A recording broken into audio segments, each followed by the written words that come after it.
So tonight I'll be heading to the Eureka homecoming football game, which means I don't yet know the outcome. So you pick whichever one of these you think makes most sense.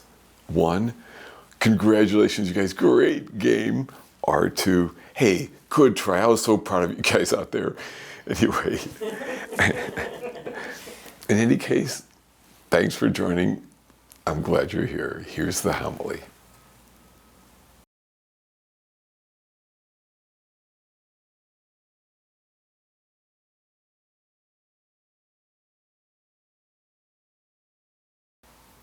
It was Albert Einstein who postulated time is relative.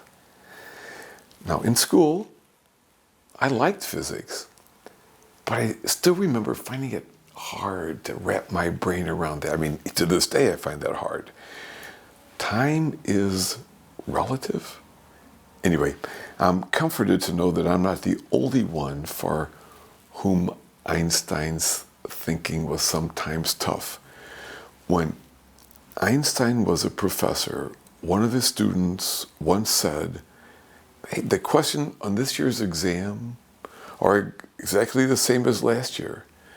Einstein's response was, true, but this year all the answers are different. Oh my gosh, the joy of academia, right? Today, Jesus also gives us a teaching about time. Fortunately, it's much more straightforward than Einstein's. Now, Jesus is addressing his teaching about time to 2 different kinds of people, 2 different groups. The first are, like the man in this story today, who says no. I mean, probably not by words, but by their lives. You know, perhaps kind of the notorious sinners of Jesus' day, right? You know, those who have messed up in some significant manner. He says to everyone of any age who feels like they might belong in that category, I know where you've been. I know what you've done. And no matter how badly you've messed up, there is now and only now. I mean, make amends where you can, right? Learn from that. But please see this in my eyes. Don't go back in shame. Start now. Love now. That's the first group. Maybe these days you're in that group. Then Jesus addresses the second group. This group would be the very religious people. They are, ostensibly at least, those folks who have said yes to God, the supposed good people. Unfortunately, as you might have heard me say before, there's always the temptation, and these people seem to have fallen to it, to be quite proud of our religious practices while looking down on those who don't do it the way we do. To any person of any time who might be feeling we are a bit better than others because we are so religious and that we've earned God's love by all of our prayers, he says, in effect, you know, all those prayers you've said in the past or that you do each day,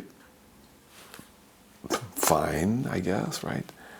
They really don't matter in this moment, because right now your heart is hard. Now is the time to be humble. Now is the time to be grateful, to be forgiving, to serve. What matters is only this: do you love now? That's the second group. Maybe these days you kind of find yourself in that group. Yep, today Jesus is giving us a teaching about time, and he tells us the name of the only crucial time. It is called now. Now is the only time that we have. As you know, we just joined the Archdiocese of St. Louis as one of all the parishes celebrating Stewardship Sunday, asking each of us to look at how we share our precious time, our hard-earned money, our God-given talents for the good of all. Now, maybe we would have individually at least, or collectively, looked at all of that a bit differently at a different time in the past, maybe, or maybe it will be different in the future.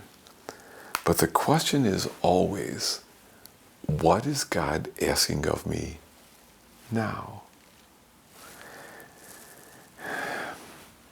These days, I think, while filled with many blessings, they're also troubled in many ways. Don't you think? Perhaps that's always been true on some level, but it's certainly easy to see these days on a global level the effects of climate change, how much war there is, and the devastation that it causes. How many terrified people are fleeing their homelands to save their lives or their families' lives. Nationally, I have never seen us more divided, more polarized. And all of this on top of the sufferings that visit so many, right? Whether it's dealing with illness, financial worries, family tensions, depression, anxiety, or any of the challenges that come at us. Personally, in the face of all of that, I just wish it weren't true, or that I could somehow take away the sufferings of the world or the hardships so many people face. And I understand the temptation can be, to view these days as just hanging on until life is again like it used to be, or until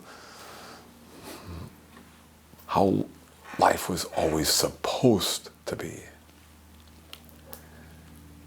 But this is the message of Jesus. This is our life now. This is not just practice. These post-pandemic days that are racially charged, politically divisive, sometimes sad, exhausting, frightening. This is our life now.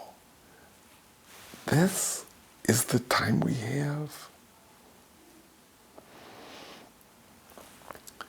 Something important for us in the midst of all of that was captured for me in this scene from Lord of the Rings. Fans might remember this moment when Frodo was tasked with bringing the ring through the horrific dangers of Mordor, to Mordor, to destroy it.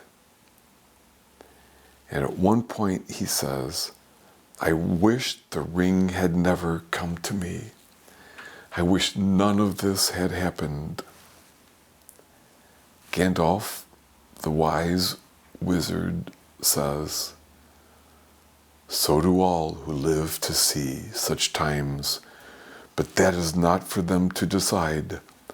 All we have to decide is what to do with the time that is given to us.